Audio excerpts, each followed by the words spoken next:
When our bus put in at the curb, I was first on board. I streaked past the people getting out, stamping on toes, crashing into stomachs. Angry shouts rang in my ears. I ignored them. I was a man on a manic mission, and I didn't have a moment to waste. I raced down the aisle and sat down at the back. Flipping open my school bag, I pulled out an exercise book. A moment later, as the bus drove off, my friends came champing down the aisle to join me. "Dylan," protested Libra, "you were so rude the way you shoved past those people." "I mean, just because you forgot to write your essay. Anyhow, there's no way you can do it on the bus." "You're crazy, Dylan," Bonnie told me. "You'll never be able to write your essay. We don't have any facts and figures to put into it."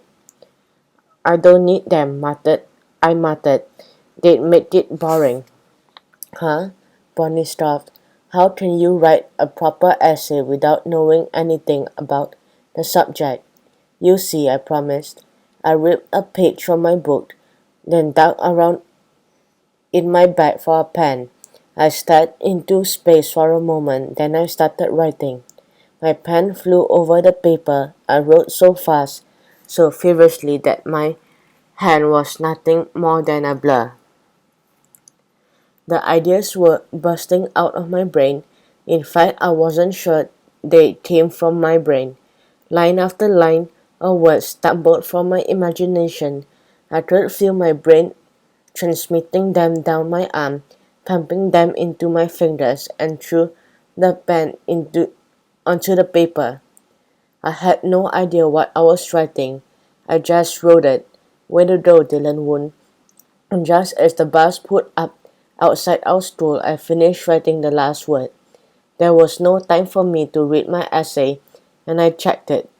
I stuffed it into my bag and scrambled to my feet. Desmond was staring at me in disbelief. "Gee, Dylan, I hope it is good," he whispered as he dashed for the door. "Of course it is," I said airily. We jumped down to where the girls were waiting and headed for the school gate. "Nobody can write an essay just like that," said Bonnie sarcastically. "Nobody except Dylan Woon," said Libra, staring at me with her head tilted to one side. She looked as though she wasn't sure whether I was a genius or a joker. Come to think of it, I wasn't sure either.